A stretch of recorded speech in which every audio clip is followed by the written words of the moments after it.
The following program is brought to you in living color.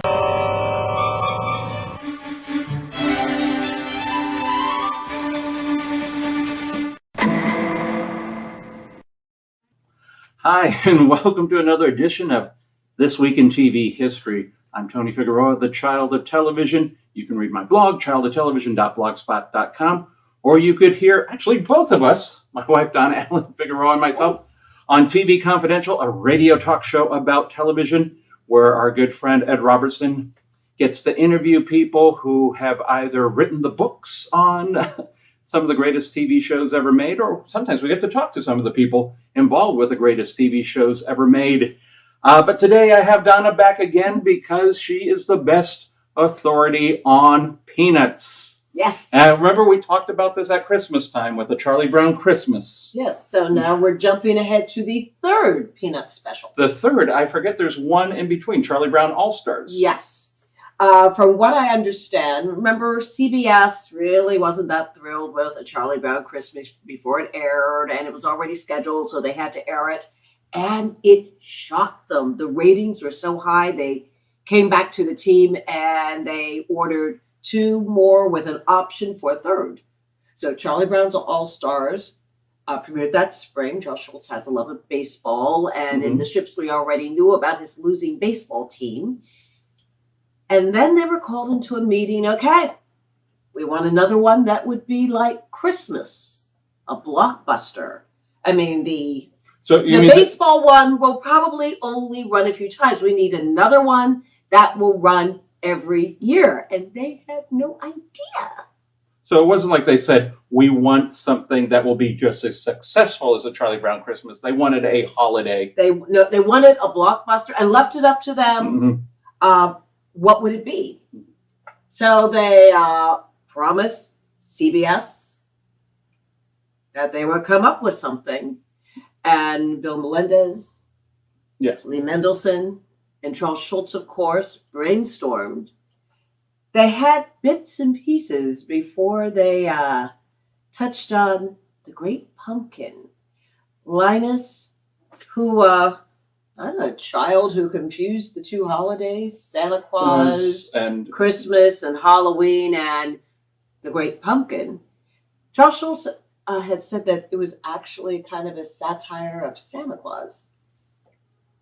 Well, remember, Charlie Brown Christmas was really a statement on the commercialization of Christmas. Yes. Santa fits into that. So, yeah, that makes sense. That they would. Yeah. So they had different ideas. I mean, traditions. I mean, trick-or-treating, of course. Halloween party. This would be the first time we would see Snoopy as the flying ace. Kind of worked in because Snoopy would be wearing a costume. And people loved the moment of Snoopy flying his doghouse. Yes. That was, the critics said, that was a brilliant. Yes. Kind of a little departure from the main plot, and just to see Snoopy that way. Yes, and with Charlie Brown narrating the story of the flying ace. It's lovely. So it aired in October of 1966. It was the highest rated of the 3 Peanuts specials, and as a result, CBS optioned, or they placed an order for 4 more. Now, growing up, every season there was another Charlie Brown special. Oh, I hope so. I mean, you had one later. Valentine's came around, and then Easter. There've been a couple of Valentine's special. They're one of the early ones. Another one of my favorites. You're in love, Charlie Brown. Oh yes, it was a short summer Charlie Brown. So, and I remember, but these were events on TV presented by Dolly Madison. And remember, it was an event because if you weren't there in front of your TV to watch it, you missed it. You opened the TV guide, there was always a close-up. Yes. That meant that something really big was on. And then CBS would come on and you'd have the word special kind of do this little twirly thing. Yeah. There was no TV in my house on school nights. The Peanuts specials were one of the few exceptions. And in my house, the Great Pumpkin Charlie Brown was pretty much my Halloween. Though it was not religious, my mother did not believe in Halloween. She did not approve of the holiday. She thought it was children going around and begging for candy. My mother was not one of these mothers who, well, we did not have to win the costume contest. In fact, I think she kind of resented having to do a costume primarily for school. Because your mom goes all out for Christmas. Oh, beautifully. Yeah, so. And our house is beautiful at fall. And we always did carve a pumpkin. She was okay with carving a pumpkin. I remember my dad taking me trick-or-treating a couple of times when we got a little bit older. I think we went with friends. Mm-hmm. But she did not approve of the holiday. She was one of these, we were one of the houses, cheap candy and a basket on the front. Take one. Yeah, I wonder how long that candy actually lasted. I every year I had an idea for the perfect costume. I wanted to be the same thing. I never got it. Who do you want to be? I wanted to be a princess. No comment. Yeah. Did you ever get a rock? I never did. You never got a rock? Yeah, and I thought it was so funny that, when I first heard that Charles Schulz at his studio every year would get candy from children from all over the country who felt so bad for Charlie Brown. Because the kids, I got a candy bar, I got a popcorn ball, I got a rock. And I heard that there was a debate of how many times he gets a rock. Between Charles Schulz and Bill Melendez. Charles Schulz wanted it once, Bill Melendez wanted it 3 times. These are grown adults debating over how many rocks Charlie. I remember one year I was mad. It had been edited. And it was one time. I was looking for the rest of it. I mean, I'd only seen the special how many times? And I guess it was cut for time. And the rock gag was once. But at the end, before Linus goes on his rant, well, the credits are rolling. Yes. One of Charlie Brown's grievances was that this holiday I wind up with a bag full of rocks. And that was the thing that got, which is so much fun to watch. Another reason I think I connected with the special, Charlie Brown got rocks. Linus did not get the gifts or the great pumpkin. Yeah. His reality was not realized. In my house, yes, we went trick-or-treating. We did get the candy, which was thrown out after 2 days in my house. The one thing I think that a child can say, this is truly mine. Mm-hmm. My mother threw it out. Well, the fun is in collecting. It wasn't yours to throw out. So for me, a child. So you were more like Sally. I was robbed. I want restitution. Exactly. Yeah. One of my favorite lines of any Peanut special. But I think for me, that's why I think I related with the special. I guess you can be disappointed, but life will go on. I think, between not kicking the football and not winning the baseball game and getting the rock, kids all have those moments. True. And Charlie Brown was the ultimate optimist. He knew that next year he would do that. He went to every game thinking he's going to win it finally this time. He is going to get the little redheaded girl. He's going to get the little redheaded girl. Oh. Yeah. Lucy one day is not going to pull that. One day. One day she's not going to do that. And so you always look for, you look forward to it. But I think just growing up as kids and looking back as adults, we all got our bag of rocks. It may not have been at Halloween. It may not have been Halloween, but it is a metaphor. True. You always get those bag of rocks. Okay. My favorite moments. Okay. I love the opening sequence with Lucy and Linus rolling the pumpkin. The colors are so beautiful. And I love Peanuts. They hit realities. I mean, the kids can be mean. And I love Lucy, stabbing the pet. And Linus, you didn't tell me you were going to kill it. Now, do you think there were meetings on the stabbing? I wonder. That's two Norman Bates or just... I don't know. Back in the 60s, I mean, today I think it would be a major, several meetings. But I'm wondering back then, actually they did give them, it's up to you, whatever you want. So they did have carte blanche after Christmas. But is this the first time we hear Linus and Lucy?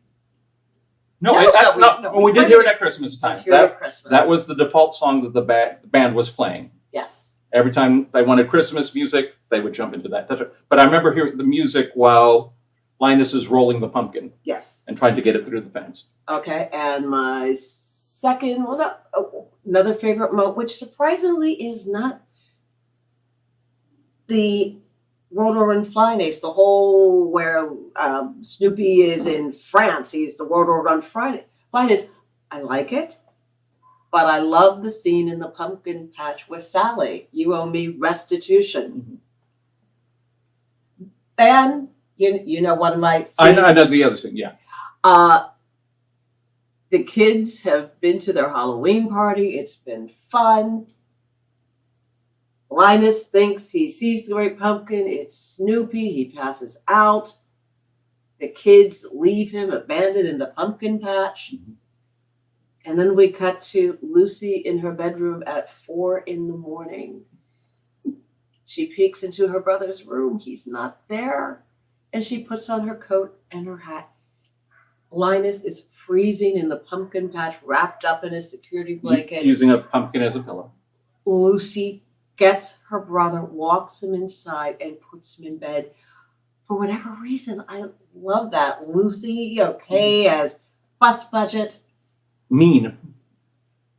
But she's a good sister. She took care of him. Yes. So I love, and of course, the rant at the end, just wait till next year, a metaphor for life. You have a favorite moment? Favorite moment, wow. Well, it's very touching, Lucy doing that, but just the party, the bobbing for apples. Oh, it's so... And Snoopy coming up. With Lucy. With Lucy. My lips touch dog lips. Was it get disinfectant, get iodine. I've seen these way too many times. Yeah, no, these are very important that, if we're talking in terms of this, and I have had conversations with adults, and all of a sudden somebody is quoting this TV special. I don't know if this is the most quoted one, or it might be even more so than Christmas. I Gotta Rock, I've heard many times just when they're talking about disappointment of adult life, or I Want Restitution. I've heard that a lot too. But just all of these little quotes that carry with you. So pop it's great. Culture. It's pop culture. It's a very important part of pop culture. And I know that for years, I would get excited as an adult watching the specials on CBS and then ABC, and then they disappeared from network television. Thank goodness for PBS. Yep. PBS has started airing that. They belong, I guess, Apple TV made a deal with PBS. So they will be showing, we will be seeing the Christmas special on PBS again this year. So everyone, kids and adults alike can still enjoy these specials. So you can watch them on Apple TV anytime, but at the appropriate season, you will see it on PBS. Yes. So everyone has an opportunity to see it. So you can't, because people were upset that it was only going to be on a streaming service. Yeah, which meant that a large part of the population would not be able to see them, something that had become a tradition in many households. So you want to have it. It's funny that people still want to watch it when it is airing. Yes. As opposed, because I am looking at your collection of DVDs, Blu-rays, and a handful of VHS tapes. Still a handful. Of all of these different specials. Yep. I think you have every... Do you have every special ever made? Because it's a whole shelf. I think I do. But people still want to see it when it comes on TV. There's something about it. Something that takes you back to childhood when... That's it. That you want to see. I miss the Dolly Madison commercials, I was too. just thinking about Dolly Madison. I miss the Dolly Madison commercials because they were later sponsored by Coke, but I don't remember Coke commercials. But I remember the Zinger Zapper. Yes. I remember these commercials, and they were just as much fun as watching the specials. And that's why the specials aired anyway, to sell Dolly Madison snack cakes. So they did their job. Kids, so the Peanuts also, I don't think you had it in Ohio, but here we had Weber's Bread. And that was always presented by the Peanuts character. And in where I grew up, it was butternut. It was butternut, yes. Yep.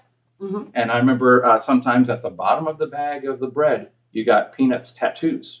Which I love those. I don't know if that would go over well now. No, true. True. It was just a rub on. Yeah, you we'll wash it off eventually.